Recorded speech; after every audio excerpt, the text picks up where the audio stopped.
All right, so here we are. We're ready to start our new artwork for our animal mashup project. I've got my two animals open. I'm going to go and I need to create a new artwork. So it's a new artwork that's all mine. So where would I find a new artwork, a new file? I would go to File. I'm going to go to New. File New. It's going to give me a new artwork. We work in print because we are becoming print artists for right now. So I'm going to choose print up here on this menu, and then I'm going to make it letter size. Letter size is the size of paper for our output. I'm going to choose either portrait here or landscape here. If I want a tall animal, if I'm thinking like a giraffe and parrot with really tall features, then I will go with portrait. If I am thinking like a lizard or cow or something that has more of a wider stance, I'm going to go to landscape. We can switch this later if we need to, but kind of envision what you're thinking about, set your purpose, and choose landscape or portrait, and then click create. This is going to give us a blank white canvas so that we can start building our animal. All right, so from here, I've got this. Here's a habit that I get into that I want to persuade you guys to start doing. I open this, it's called Untitled. I want to make sure that I have this saved properly. So I'm just going to get in the habit of saving it right away. Okay. In a class or when you're done working, something happens, computer goes off, or you're like, and then you're closing things down and you're like, do you want to save this? And you accidentally click no. Well, hey, that's not good. And we don't want files called Untitled. This will be called Animal. I make a new one every year, so I'm going to call it Animal 24. And then this is for my Thursday kids, so I might put Monday, Thursday, or I could add something else like I started this in January if I wanted to. So remember, no punctuation, no spaces, capital letters are fine. You can use an underscore, which is this like shift underscore key if you want. You can use a dash. Do not ever put slash marks in file names because it will mess up your file structure system. And I'm not going to get into why. But go ahead and just save it. I'm saving to the Creative Cloud. So make sure you're on the darker version. This would be saving to my computer if I wanted to save to my computer. I don't want to save to my computer. I want to save to the cloud documents. And I'm just going to go save this because this is my working copy. All right, perfect. So I've got my document here. Notice again, I've got tabs up top. I'm going to start with this bird. Okay, and here's a little bit of review on selection tools and just basic tools. We have not been using Photoshop very much. If you notice, I can zoom in and out. I'm using the Command or Control key and typing plus or minus.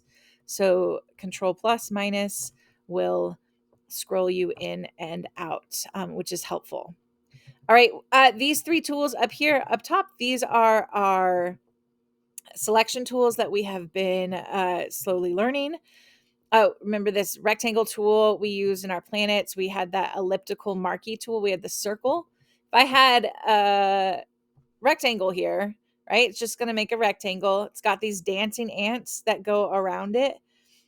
This means that anything inside of this box is selected, anything outside of this box is selected. So if I wanted to go up to edit, copy, I'm going to copy this. I'd go over to my animal tab, edit, paste, and there, ta-da, I have an animal. Well, that's not really cut out very well, right? I can do better than that. So basically the process of this is we're going to be copying pixels from one, pasting them into the other, but we need to clean up how we select what we want to select. So if I want to get rid of these dancing ants, if I want to start again, notice up top in my very top menu, I've got File, Edit, Image, Layer, Select. There's a whole menu about selections. They're that important. So I'm going to go to Select, Deselect. Okay. Deselect also is Command or Control D. But so I'll give you some shortcuts as we go, but deselect is up here. That will give me a clean slate. So the next tools that we kind of went over with our sleigh, but just as a reminder, you've got the first lasso tool here. Remember this lasso tool.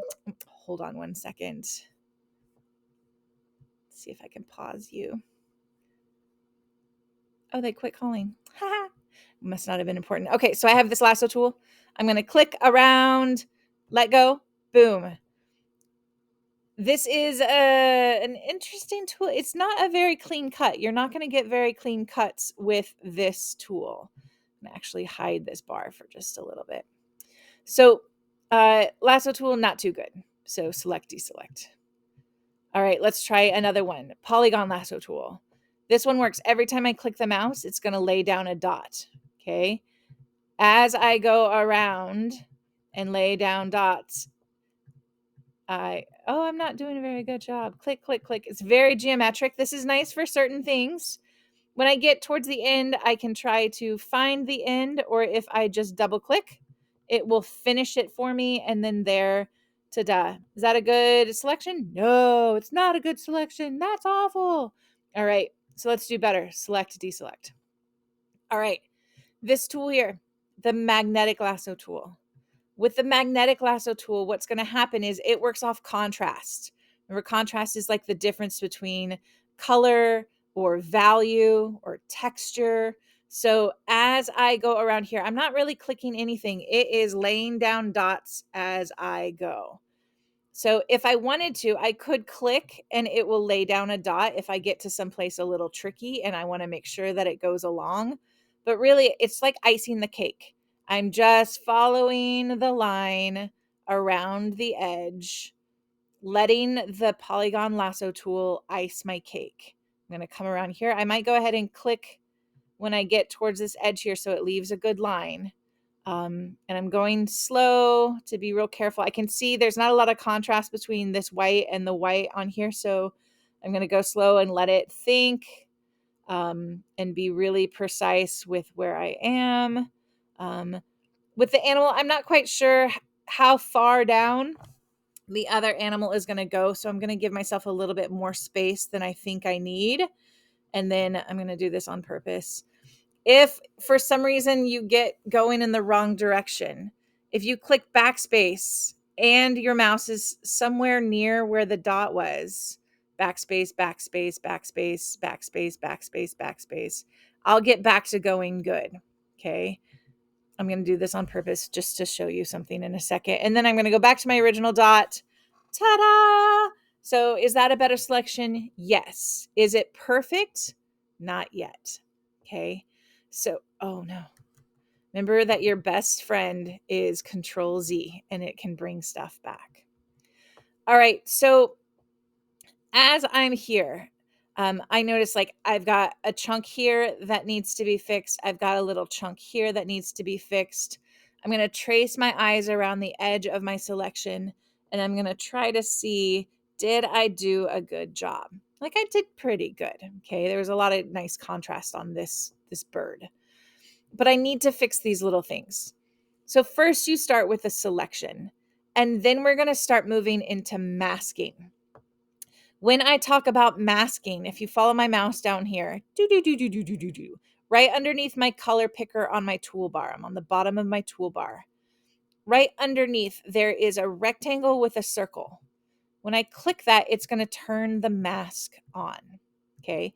Looks like it puts a nice area of red all over my screen.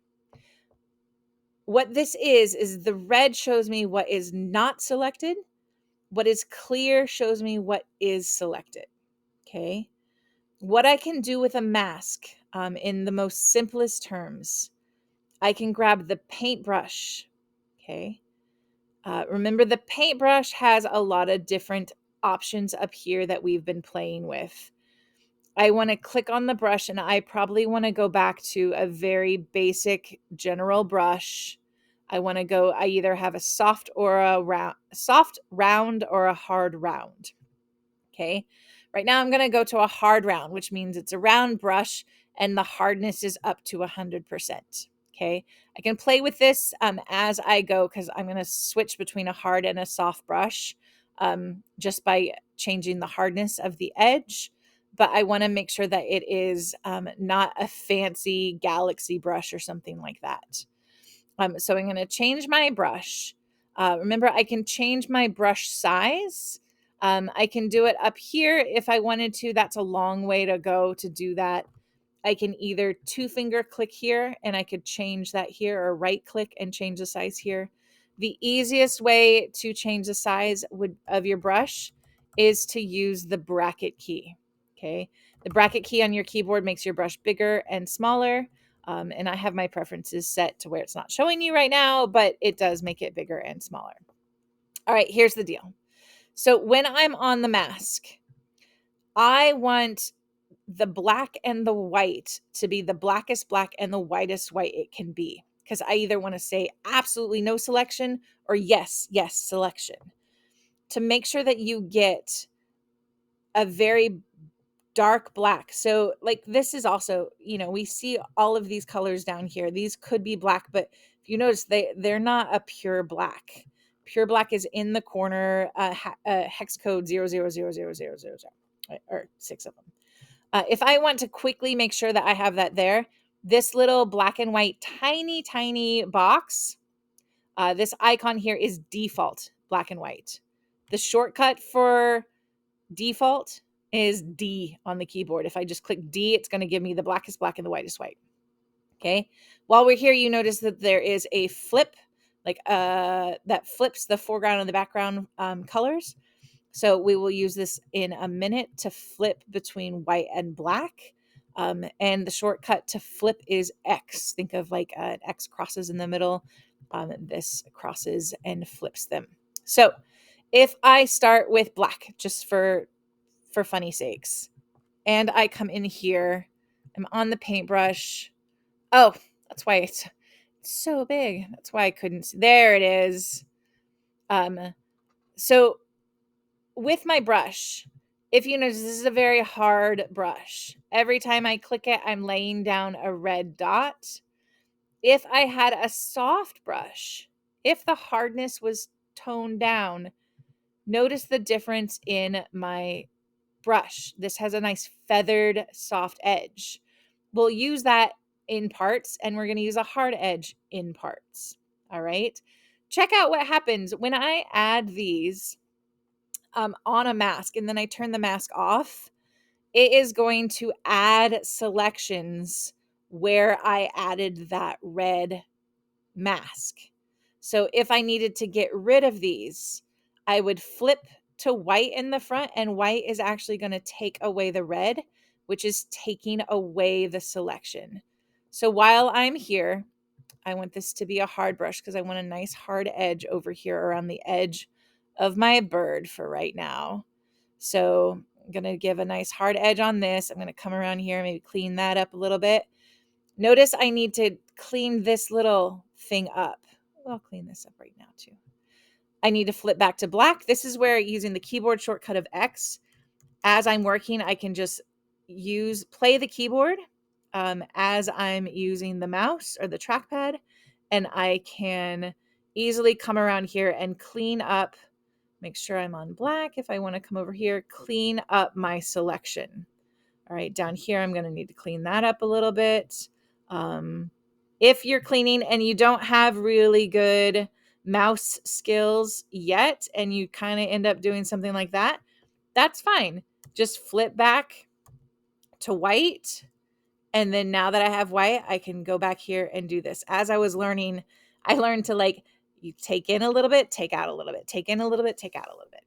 All right. So we did a nice hard edge around here. To help me out, down here, I don't want a hard edge here. I want a softer edge. So I'm going to flip to a soft brush. So I'm going to pull the hardness down on my brush.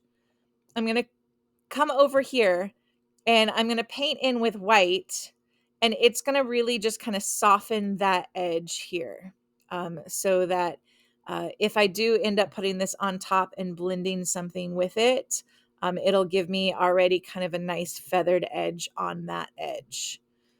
All right.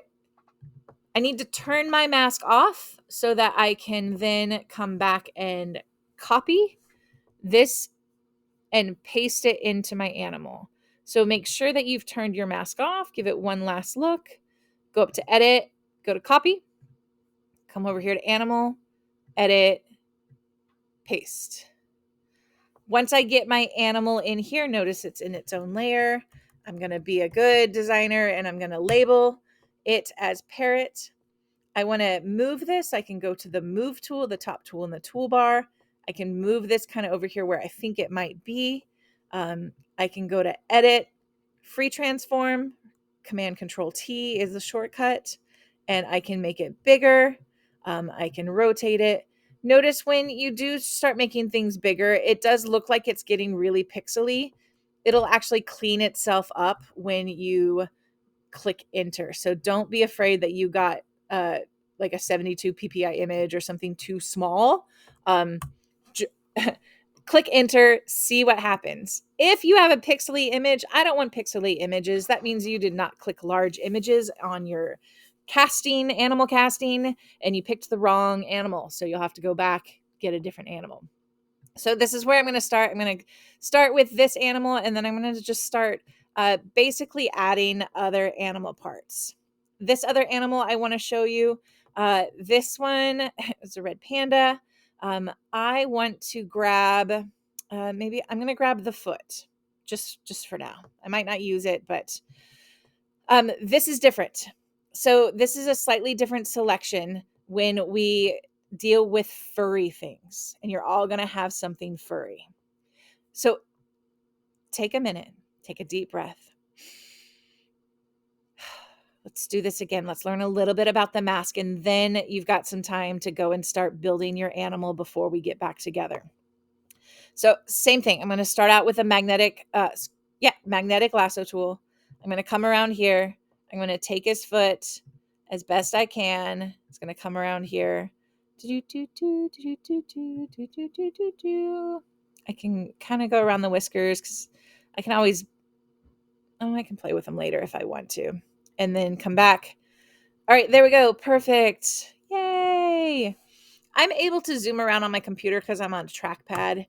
If you are on a different computer that you can't do that on, or you have a mouse, spacebar. Spacebar is the shortcut to give you the hand, and then you can easily move around where you need to move around. All right, I've got a selection. Now I need to mask it. If I look at my mask, it's going to be really difficult to have to try to get in here and try to get all this fur.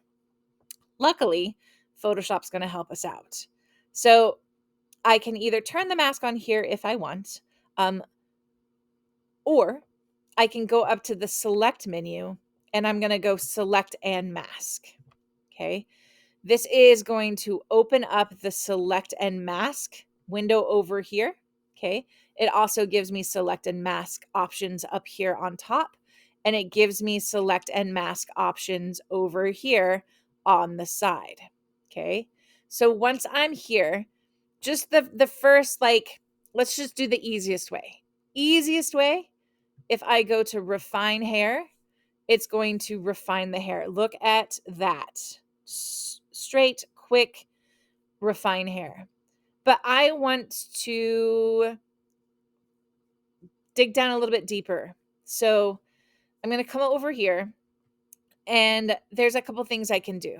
So first off, I can go to the brush tool. Okay, the brush tool is just like what we were using earlier. The plus is going to be red. The minus is white, like we were doing. If I come over here, if I wanted to I kind of need a little bit more of his shoulder because, I might need to add in a different part here. I can fix what those whiskers are doing later. So I can add in that part back. Down here, I'm like, oh, the foot needs a little help down here too. I didn't do a very good job. So this is just cleaning up your mask. Okay, that's a paintbrush. This one right here, Refine Edge tool.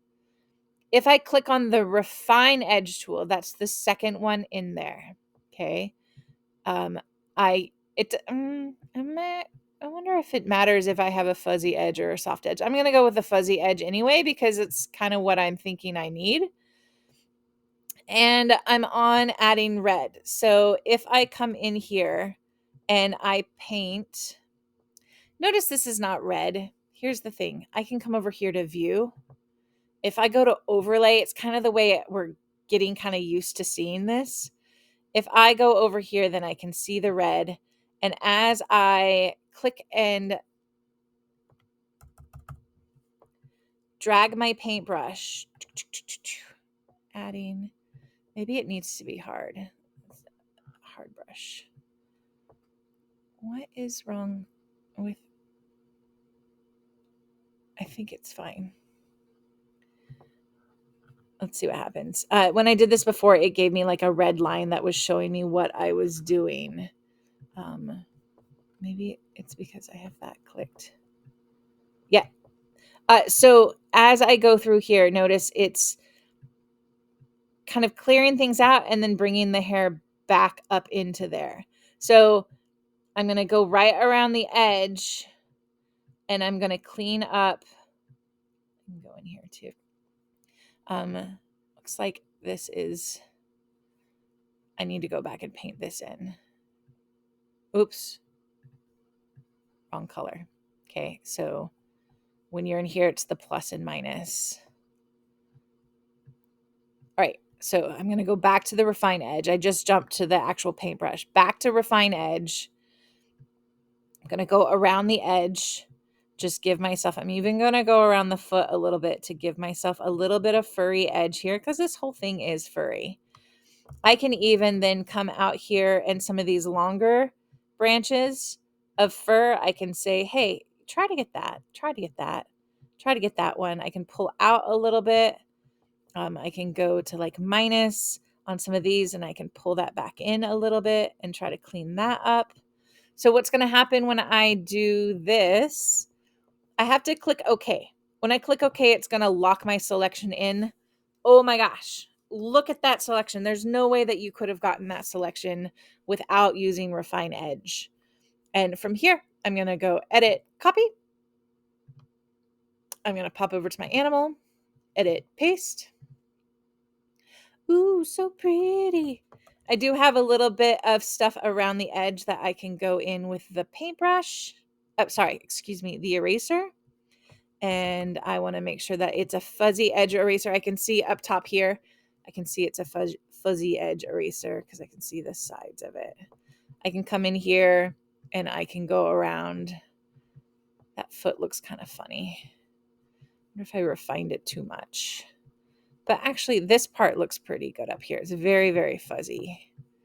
There's some random stuff here. You want to keep a clean space. So once you get it on there, if you've got some random things on there, you might make sure it's not on your screen. I do that sometimes too. I'm like, where would that? Can't get that spot off there, and it's actually like a spot of dirt on the screen. So I've got this going on here. I'm going to put another foot on here because this is just the leg part. But now I can free transform. I can move this leg here, and then maybe this leg is going to go up here, and maybe I'm going to put it underneath. This is leg red panda. And then right now I'm just going to kind of build my animal. I'm going to leave the layers where they are because actually I might end up putting like a body here. So that this leg needs to come down, and then I might add another foot, like a duck foot or something here. Or I'm not, an elephant foot might be kind of fun here. So you might not know what animal you want. Pick one, start, and then just start building it as you go. So last thing, if this leg needs to be facing the other way, if you go up to your edit menu, we've been using free transform. If you go down one to transform, notice I'm on edit, transform, go all the way down to flip horizontal or flip vertical.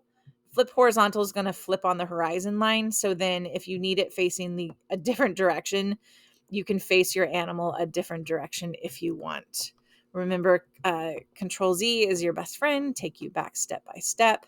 Once you get this going, go to File, go to Save As. Make sure that you save along the way so that if your computer has a hiccup, you have saved your work. All right, go ahead and get some 8 parts on here. Remember, we are really focusing on selections and masking. I don't want to see chunky animals on here. I want to see nice refined edges on fur, and we will blend them together. In the next video, once we get our 8 animal parts on here, we'll talk about how to blend them together and warp them with the transform tool to make them fit. You notice I said, oh, let me put a duck foot here. Well, duck foot is going to be kind of small compared to this, but there's a way that I can expand the top of the duck foot to fit this. So that's all coming up, but that is, now it's time for you to start building your animal. And yeah, thanks for watching.